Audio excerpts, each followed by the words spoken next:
ఇప్పుడు అందరి చూపు అలస్కా వైపే. ఈ నెల 15న అమెరికా అధ్యక్షుడు డొనాల్డ్ ట్రంప్, రష్యా అధినేత పుతిన్ అలస్కాలో సమావేశం అవుతున్నారు. రష్యా ఉక్రెయిన్ యుద్ధానికి పరిష్కారం కనుగొనడమే ఈ కీలక సమావేశం ప్రధాన అజెండా. అయితే ఈ సమావేశానికి ఉక్రెయిన్ అధినేత జెలెన్స్కీకి ఆహ్వానం లేదు. ఈ నేపథ్యంలో అలస్కా శాంతి చర్చలు ఫలిస్తాయా అనేటువంటి అనుమానాలు కలుగుతున్నాయి.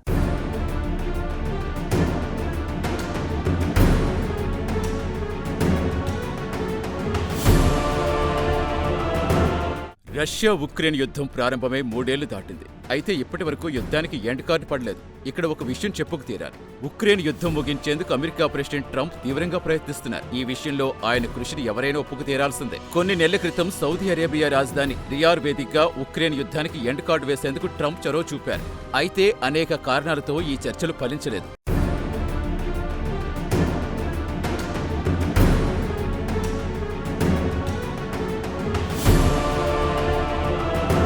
రెండోసారి తాను అమెరికా ప్రెసిడెంట్గా ఎన్నికైతే 24 గంటల్లోనే యుద్ధానికి ఎండ్ కార్డు వేస్తానని కిందటేడాది ఎన్నికల ప్రచార సమయంలో ట్రంప్ హామీ ఇచ్చారు. అయితే ట్రంప్ మహాశయుడు అమెరికా ప్రెసిడెంట్గా బాధ్యతలు చేపట్టి 6 నెలలు దాటింది. ఇప్పటి వరకు యుద్ధం ముగియలేదు. రావణ కాష్టంలో కొనసాగుతూనే ఉంది. ఇందుకు 1 కాదు 2 కాదు, అనేక కారణాలున్నాయి.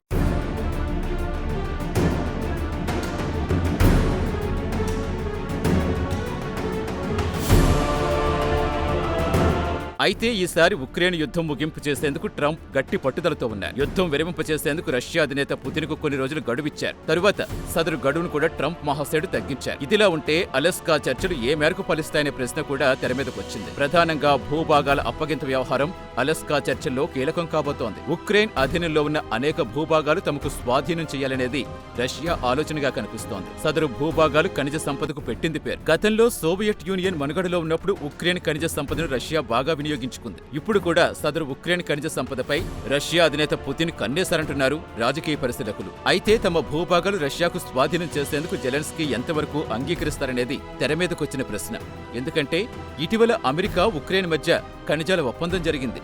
ఈ ఒప్పందం ఫలితంగా ఉక్రెయిన్కు చెందిన విలువైన ఖనిజ సంపదలో కొంత భాగం అమెరికా వశమైంది. ఈ నేపథ్యంలో ఖనిజ సంపదకు మారుపేరుగా ఉన్న తమ భూభాగాలు రష్యాకు అందించేందుకు జెలెన్స్కీ అంగీకరించరేమో అనే అనుమానాలు తలెత్తాయి.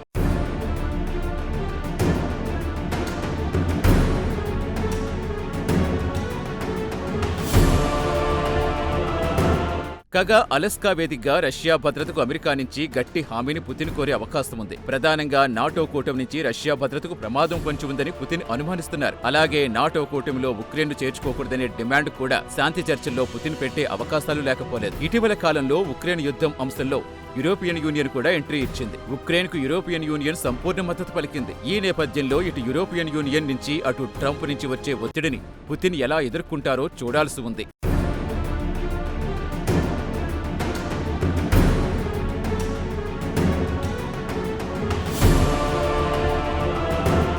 ఇక్కడ అలస్కా గురించి మాట్లాడుకోవాలి. అలస్కా అమెరికాలో ఒక రాష్ట్రం. అయితే రష్యాకు దగ్గరలో ఉంటుంది. బహుశా ఈ కారణంతోటే శాంతి చర్చలకు వేదికగా అలస్కాను ఎంపిక చేసుకుంటారని రాజకీయ పరిశీలకులు అంటున్నారు. కాగా అలస్కా భేటీ భారత్ స్వాగతించింది.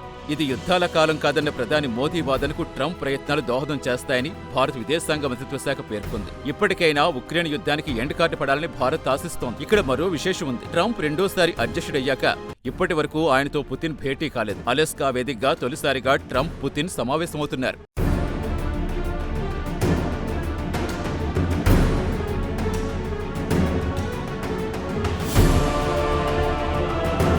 కాగా శాంతి చర్చలకు మొదట ఉక్రెయిన్ అధ్యక్షుడు జెలెన్స్కీని పిలవాలని ట్రంప్ మహాశయుడు భావించారట. గతంలో రియాద్ చర్చలకు కూడా ఉక్రెయిన్ పిలవలేదు. దీంతో ఈసారి విమర్శలకు తావు లేకుండా జెలెన్స్కీని పిలవాలని ట్రంప్ భావించినట్టుగా తెలుస్తోంది. అయితే జెలెన్స్కీని పిలిచే ప్రతిపాదన పట్ల రష్యా తీవ్ర వ్యతిరేకత వ్యక్తం చేసినట్టుగా సమాచారం. దీంతో జెలెన్స్కీ లేకుండానే అలస్కా వేదికగా శాంతి చర్చలకు ట్రంప్ రెడీ అయిపోయారు.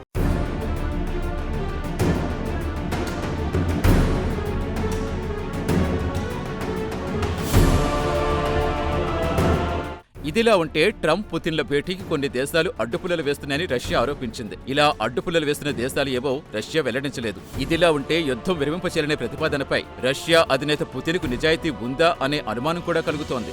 ఒకవైపు ట్రంప్ను సంతోషపెట్టేందుకు శాంతి చర్చలకు జై అనడం, మరోవైపు ఉక్రెయిన్ భూభాగాలపై దాడులకు ఆదేశాలివ్వటం పుతిన్కు అలవాటుగా మారింది. ఏది ఏమైనా అలస్కా వేదికగా జరగబోయే చర్చలు ఫలప్రదం కావాలని శాంతి ప్రియులు కోరుతున్నారు.